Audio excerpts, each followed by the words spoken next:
Bonsoir, bienvenue à la conférence sur le salon Studirama, donc organisée là par l'IFEC, l'Institut franco-européen de chiropraxie. Et donc je vais vous présenter l'IFEC et la profession de chiropracteur. Je suis Amaury Leporé, chiropracteur, avec un exercice en libéral, et en parallèle de ça, je suis également enseignant et clinicien au sein de l'IFEC, donc l'Institut franco-européen de chiropraxie. Donc dans un premier temps, on va commencer cette présentation par qu'est-ce que c'est que la chiropraxie. Donc la chiropraxie, c'est une profession de la santé qui est reconnue donc en France depuis 2002 et qui est réglementée depuis 2011. Donc réglementation sur les décrets d'actes, ce qu'on a le droit de faire et de ne pas faire, donc depuis 2011, et sur le référentiel formation qui lui est un petit peu plus récent, qui a été publié donc en 2018. Donc la chiropraxie, ça consiste à diagnostiquer, traiter et prévenir tout ce qui va être donc troubles neuromusculo-squelettiques au niveau donc de l'appareil locomoteur, au niveau du corps humain, ainsi que les conséquences de ces différents troubles neuromusculo-squelettiques. Donc quand on entend troubles neuromusculo-squelettiques, qu'est-ce que c'est? Tout ce qui va être système nerveux, système musculaire et squelettique, que ce soit au niveau de la colonne vertébrale ou alors au niveau donc des articulations périphériques. Peut-être que vous avez déjà entendu parler de sciatique, de torticolis, de lumbago, de tendinopathie, hernie discale, sont des exemples de pathologies qu'on va pouvoir effectivement prendre en charge en chiropraxie. Donc vraiment, la chiropraxie va s'intéresser au système neuromusculo-squelettique. Pour qui ça s'adresse? Donc chaque individu, hein, ça pourrait être du nourrisson, l'enfant, les femmes enceintes, les sportifs, les personnes âgées. Pour chaque individu, bien entendu, une prise en charge sera adaptée. Justement, quand on parle de prise en charge, donc comment va travailler le chiropracteur? Le chiropracteur, c'est un thérapeute de première intention. On peut donc venir le voir directement. Et donc, comment ça se passe une consultation quand vous êtes chiropracteur, que vous recevez un patient, ou alors vous, patient, si vous allez chez le chiropracteur? Dans un premier temps, il y a la partie anamnèse, interrogatoire. Donc, on va poser à notre patient des questions sur sa douleur, sur ses antécédents, pour avoir donc des pistes diagnostiques, et derrière, on va réaliser donc un examen clinique, c'est-à-dire différents tests qu'on va utiliser, qu'on va réaliser donc pour en savoir un petit peu plus sur la pathologie de notre patient, avoir des pistes sur l'aspect diagnostic aussi, pour derrière proposer une prise en charge. C'est de la thérapie manuelle, hein. L'outil principal, c'est l'ajustement chiropratique, donc de la manipulation articulaire. Il y a également tout ce qui pourra être mobilisation, travail musculaire, exercice, ce qui va vraiment être indiqué, hein, pour le patient. La prise en charge, elle est individualisée, hein, bien entendu. Elle va être centrée sur le patient, et dans la mesure du possible, quand les données sont là, elle va être fondée sur l'épreuve au niveau donc de cette prise en charge, donc en thérapie manuelle, de la manipulation vertébrale, travail de mobilisation, travail musculaire, exercice, vraiment ce qui va être le plus indiqué pour le patient, et notamment sur l'aspect d'exercice, l'objectif de rendre actif, bien entendu, notre patient dans sa prise en charge, et de promouvoir le mouvement également, hein, par rapport à ça. Au niveau du traitement, donc, on est sur un traitement qui est non invasif, qui est non médicamenteux, et c'est un traitement qui est conservateur au niveau donc de la prise en charge. Au niveau, on parlait tout à l'heure des troubles musculo-squelettiques, un élément qui est quand même grandement fréquent et présent donc dans la population à l'heure actuelle, hein. D'ailleurs, la sécurité sociale estime que 80% de la population aura mal au dos au moins une fois dans sa vie. Donc ces troubles musculo-squelettiques, la tension croissante aussi à la qualité de vie, à la qualité au travail, sont des éléments effectivement qui nous permettent également donc d'envisager l'avenir assez sereinement, hein, pour la chiropraxie et la reconnaissance de la chiropraxie et l'utilité bien entendu de la chiropraxie en France. Donc Là, on a parlé rapidement sur la chiropraxie, qu'est-ce que c'est, qu'est-ce que ça va prendre en charge, mais pour devenir chiropracteur, comment est-ce qu'il faut faire? Donc il y a une seule école de formation en France, c'est l'IFEC, l'Institut franco-européen de chiropraxie. On a donc une seule école qui est sur 2 sites. Un site à Paris, à Ivry-sur-Seine, donc banlieue sud-est de Paris, mais qui touche Paris, et puis Toulouse. Donc c'est une seule école qui est sur 2 sites, Ivry-sur-Seine et Toulouse. Cette école, c'est une association loi 1901, donc à but non lucratif. Du coup, tout ce qui va être qui va rentrer dans le budget de fonctionnement par le coût des scolarités sera bien entendu utilisé sur le fonctionnement donc au sein de l'école, l'amélioration des différentes structures, des conditions d'apprentissage et d'encadrement aussi donc des étudiants. L'école, elle est agréée par le ministère de la Santé, ce qui vous permet donc bien entendu de venir exercer après sur le territoire français. Mais au-delà de cet agrément par donc le ministère de la Santé et de l'Enseignement, il y a également une reconnaissance à l'échelle internationale qui permet de partir travailler à l'étranger. Dans certains pays, une équivalence qui est assez rapide à obtenir, dans d'autres, un petit examen à passer, mais vous ne repartirez pas à zéro sur la formation. Donc il y a effectivement cet élément-là au niveau donc international qui va être possible et qui va être reconnu donc par cette formation à l'IFEC. Cette formation à l'IFEC, elle est en 5 années. C'est 5 années à temps complet, hein, ce qui correspond à 300 crédits ECTS. Donc en équivalent, c'est à peu près 5000 heures de formation. Donc dans ces 5 années d'études, comment ça va fonctionner? Dans un premier temps, ça mêle la théorie et la pratique. Dans les premières années, plutôt des aspects un petit peu plutôt théoriques, hein, bien que dès la première année, on ajoute de la pratique avec la reconnaissance des structures osseuses, musculaires, ligamentaires au niveau des extrémités. Et plus on avance dans le cursus, plus il va y avoir l'aspect de prise en charge, l'aspect vraiment pratique également, qui va rentrer en compte. Et quand on est donc dans les 15 derniers mois de formation, on est dans le centre de soins de l'école. Donc dans ce centre de soins de l'école, on a 300 consultations à effectuer avant de pouvoir sortir de l'école. Donc ces 300 consultations, c'est un élément qui est très intéressant, qui va permettre d'avoir de l'expérience effectivement pour l'étudiant. Hein, bien entendu, ces 300 consultations sont supervisées, sont encadrées par des cliniciens, donc des chiropracteurs. Et donc dans ces 300 consultations, ce qui permettra de voir différents gabarits, différentes pathologies, et donc d'acquérir de l'expérience et de mettre en pratique tout ce que l'étudiant, au cours de sa formation, aura appris. Hein. Donc 5 années d'études avec théorie, pratique. Plus on avance vers la fin, plus bien entendu il y a de la pratique.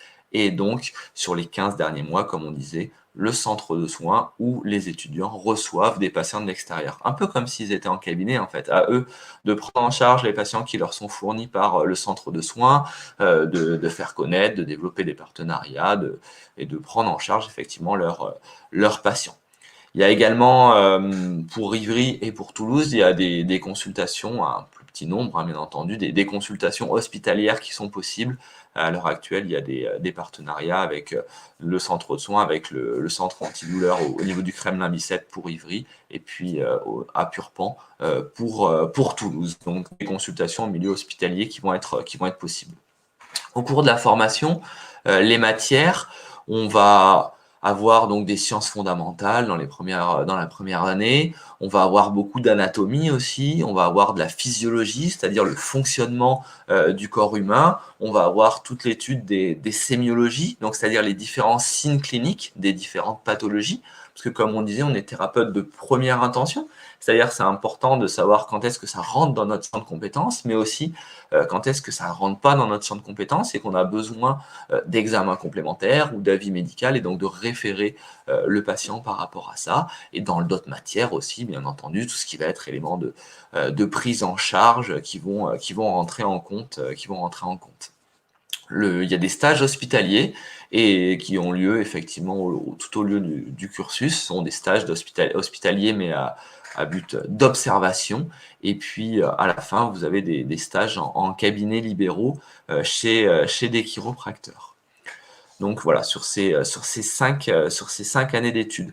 Au niveau donc de l'architecture, c'est des semestres avec des unités d'enseignement pour chaque semestre. Vous avez contrôle continu ou non, ça dépend des yeux, et un examen final. À la fin, effectivement, il faut valider ces différentes yeux pour pouvoir passer à l'année supérieure.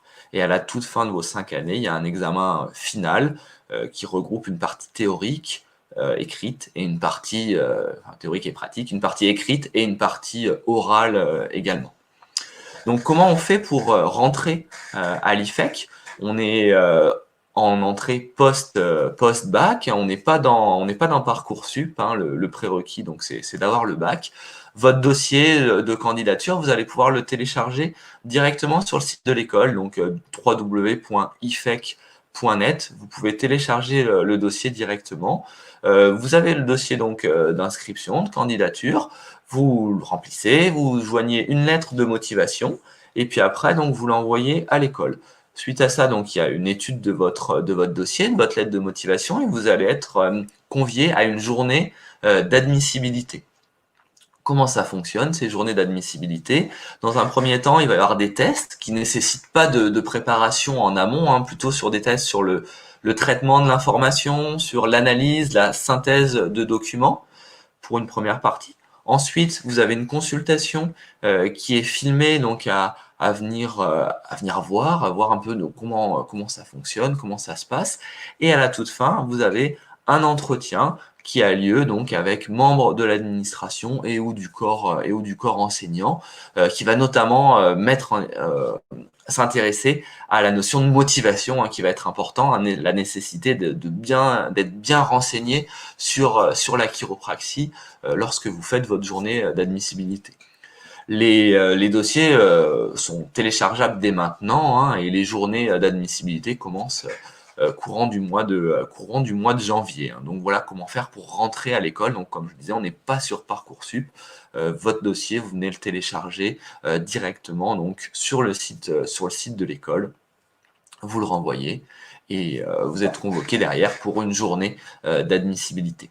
On nous pose aussi souvent la question des matières à garder ou à prendre, hein, quand on passe en première, ou à garder pour la terminale. Ce qu'on conseille, c'est de garder la SVT en spécialité, et puis après pour les autres et la seconde spécialité, de vraiment faire en fonction de ce qui va correspondre le mieux à vos intérêts, à vos aptitudes, pour vous épanouir sur cette notion-là, mais de préférence quand même de garder la notion donc d'SVT. Pour les conditions d'entrée aussi, donc pour ceux qui seraient en passe, il y a une possibilité de rentrer directement en deuxième année au sein de l'école, à condition d'avoir validé votre première année de passe, donc avec une moyenne supérieure à 10. Si jamais les moyennes ne sont pas supérieures à 10, après il y a une étude de votre dossier, des matières qui pourraient potentiellement être validées. Pour ceux qui rentreraient en deuxième année directement, il y a un stage de remise à niveau, par rapport à toutes les matières chiro que vous n'auriez pas eu dans votre première année de passe, qui a lieu à Toulouse au mois de juillet. Idem pour ceux qui auraient une formation qui serait non, on va dire, scientifique, ou qui n'aurait donc pas le bac général, la possibilité de rentrer à l'école, bien entendu sur étude aussi de votre dossier, avec un stage de remise à niveau scientifique qui aurait lieu pareil, encore une fois, au courant du mois de juillet, permettant de reprendre les bases et de pouvoir envisager effectivement la rentrée un peu plus sereinement, la rentrée au mois de septembre. Sur le coût de la scolarité, comme on disait, donc l'école, c'est une association de loi 1901 à but non lucratif. C'est un organisme de formation qui est privé. Le coût de la scolarité, c'est 9 865 € par an. Donc, faut compter 10 000 € par année. Il y a une possibilité de faire un partenariat avec une banque partenaire pour avoir un prêt étudiant à un taux intéressant. Sur les qualités aussi nécessaires pour venir faire et devenir chiropracteur, il y a déjà dans un premier temps, on pourrait mettre en avant le fait de vouloir travailler dans le domaine de la santé, de faire preuve aussi d'écoute, d'empathie, sont des caractéristiques pardon qui sont nécessaires, qui sont importantes.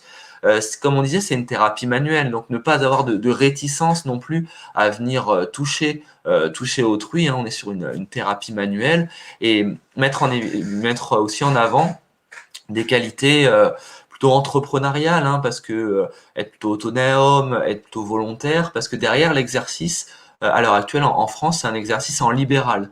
C'est-à-dire qu'une fois que vous sortez, soit vous créez votre cabinet, soit vous reprenez un cabinet, soit vous faites des remplacements, une collaboration, mais on est effectivement sur de l'exercice libéral.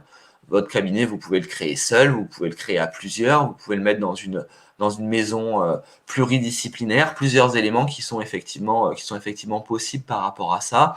Et généralement, on a l'habitude de dire qu'il faut compter 2 à 3 ans pour bien développer sa patientèle.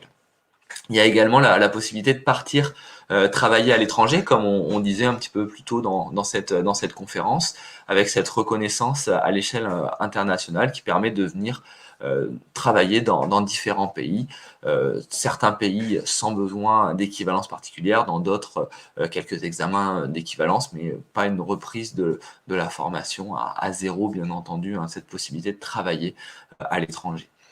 Pour ceux qui souhaiteraient aussi s'orienter vers de la recherche, il y a une possibilité de poursuivre dans le domaine de la recherche également. L'école a des partenariats avec des différentes universités, notamment avec Paris-Saclay ou à Toulouse avec Paul Sabatier, pour permettre aux étudiants de rentrer en parallèle donc sur un M2 à l'université, et pour ceux qui derrière souhaitent poursuivre donc sur la recherche, d'envisager une thèse, un doctorat avec l'IFEC et l'université effectivement. À l'heure actuelle, en France, on est 1500 environ chiropracteurs à exercer, hein, donc on n'est pas sur un élément saturé, une densité trop importante. Donc encore une fois, ça fait écho à cette notion d'avenir qui va rentrer en compte et qui va nous intéresser quand on cherche une profession, quand on cherche des études pour la suite. Donc voilà effectivement un petit peu ces différents éléments-là dont je pourrais rapidement parler sur la chiropraxie, sur l'IFEC. Vous avez donc le site de l'IFEC, www.ifec.net. On est également là disponible sur le salon jusqu'à 20h pour répondre à vos différentes questions. Il y a également une IJPO, une JPO en ligne, hein, qui aura lieu le 22 janvier, à laquelle bien entendu vous pouvez vous inscrire, et il faut s'inscrire avant. Vous pouvez vous inscrire sur le site de l'IFEC, ça aura lieu le matin de 9h à 12h. Donc voilà sur cette présentation. J'ai vu qu'il y a pas mal de questions qui ont été posées. Donc là, on va passer à la partie questions-réponses. Donc concernant, donc si vous avez des questions, n'hésitez pas, hein, dans l'onglet publier un commentaire. Allez-y, je ferai le maximum pour pouvoir répondre à la totalité, selon le temps imparti, à la totalité de vos questions. Sinon, comme on disait, n'hésitez pas à passer sur le stand, sur le salon, sur notre stand, et on pourra échanger avec Karine, Constantin ou moi. Nous sommes présents tous les trois pour pouvoir échanger avec vous. Donc la remise à niveau concerne tous les candidats. Alors non, la remise à niveau ne concerne pas tous les candidats. Il y a deux éléments qui vont être concernés. Il y a les entrées directes en deuxième année, donc pour ceux qui auraient validé une première année de passe.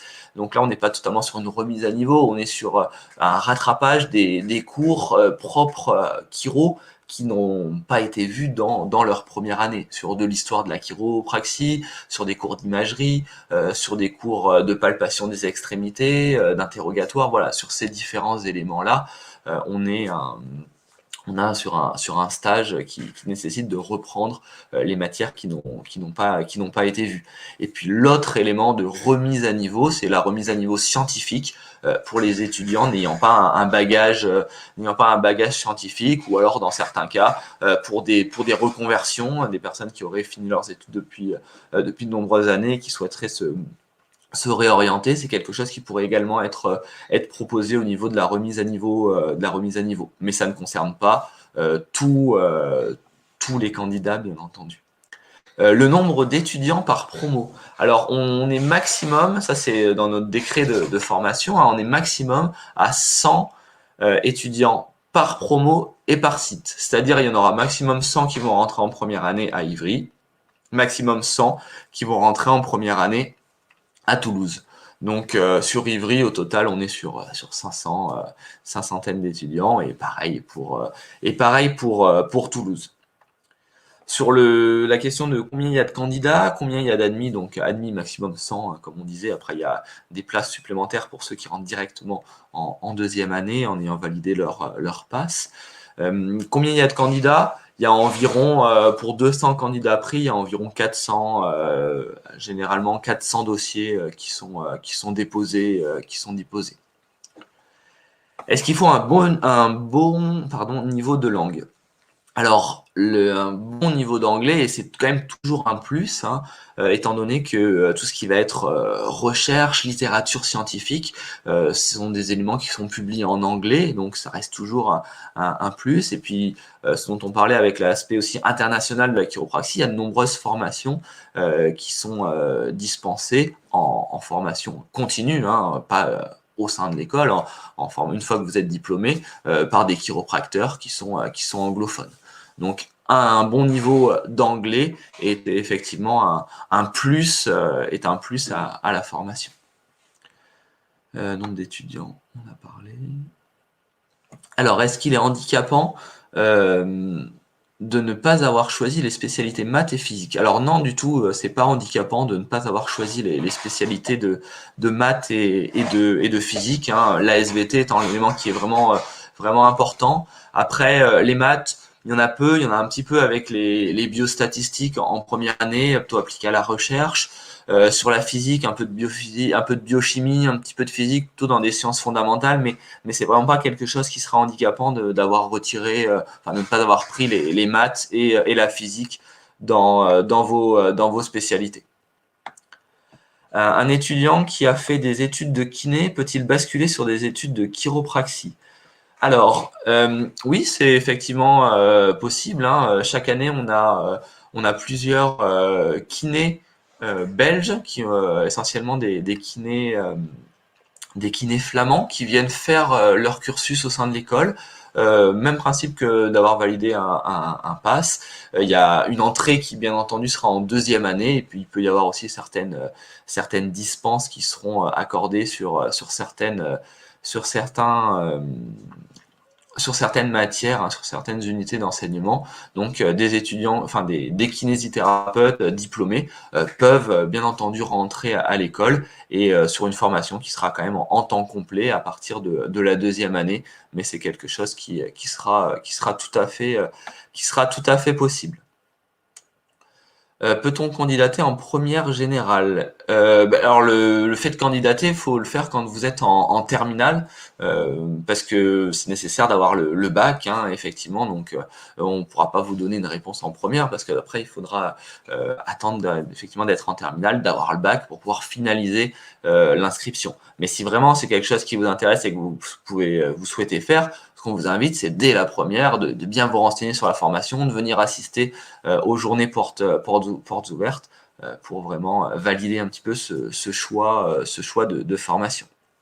L'entrée donc dans l'école se fait sur dossier, hein, dossier, entretien, voilà, comme on a parlé tout à l'heure.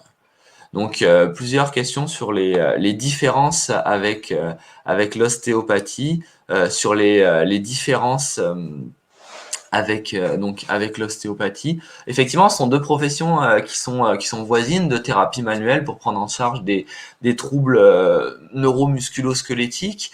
Donc on peut parfois s'y perdre un petit peu sur cet aspect-là. Ça reste fréquent effectivement comme question. Donc on va dans un premier temps avoir des grosses différences au niveau de la formation. Chiropracteur, pour faire chiro en France, vous n'avez qu'une seule école qui est donc sur 2 sites, à Ivry et à Toulouse, mais c'est une seule école de formation. Pour faire ostéopathe, vous avez une trentaine d'écoles de formation.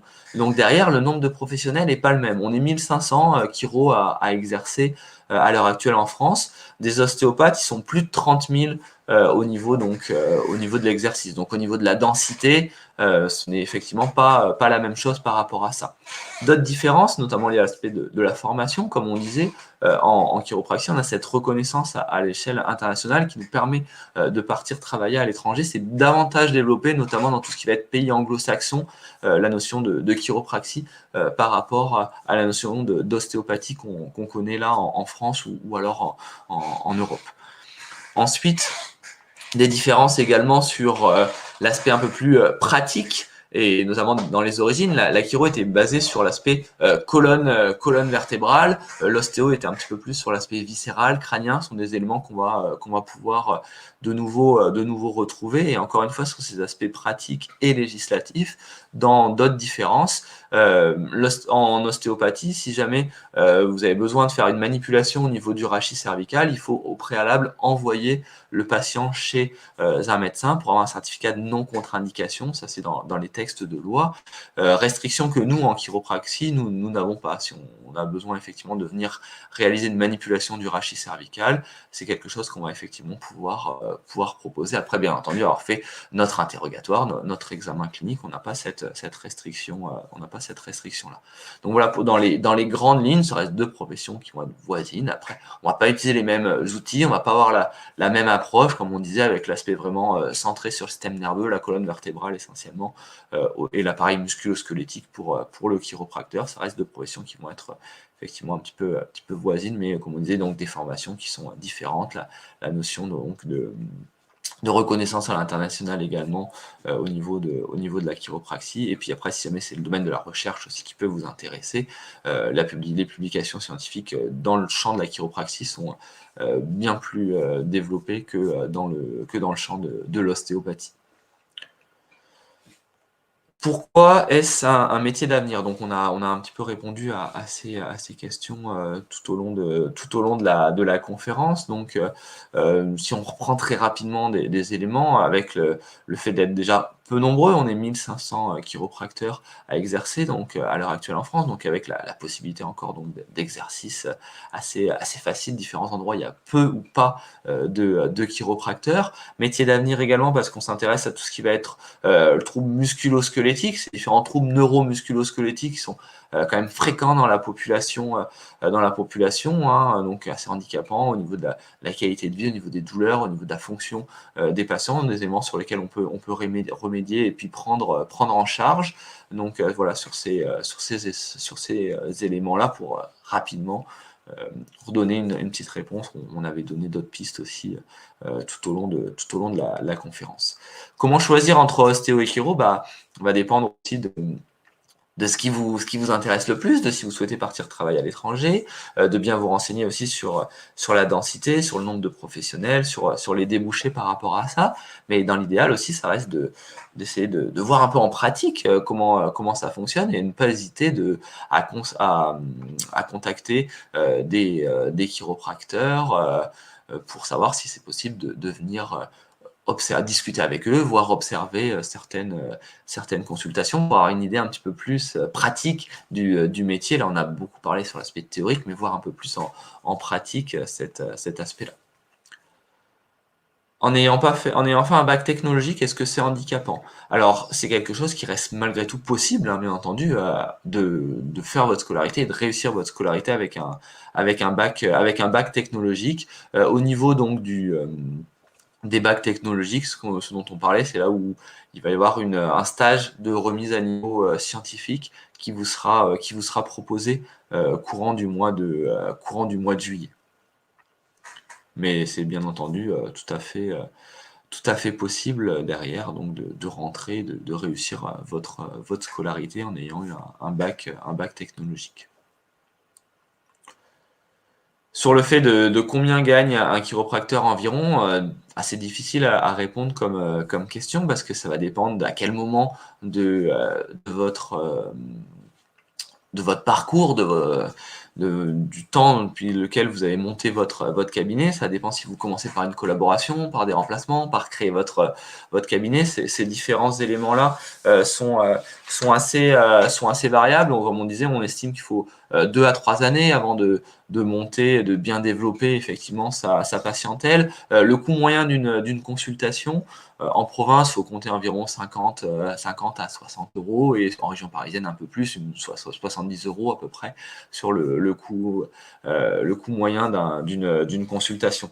Mais il y avait un élément qui avait été fait par l'IFEC. Au bout de 2 ans, il y avait un tiers des revenus qui étaient entre 15 et 30 000 euros, un cinquième entre 30 et 45 000 euros.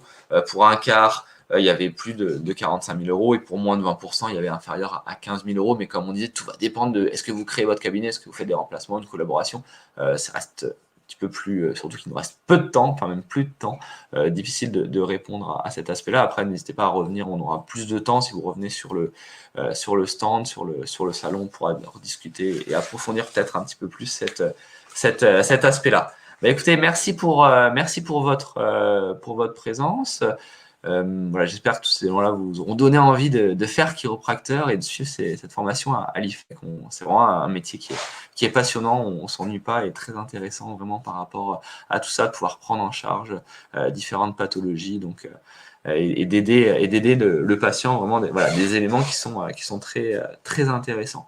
Donc n'hésitez pas à passer sur notre stand, ça sera avec plaisir qu'on pourra répondre à vos questions, à préciser certains éléments et voilà, et participer aux journées portes ouvertes si ça vous intéresse, comme on disait, la IJPO du 22 janvier, où après il y a plusieurs JPO qui sont prévus sur les campus d'Ivry et campus de Toulouse.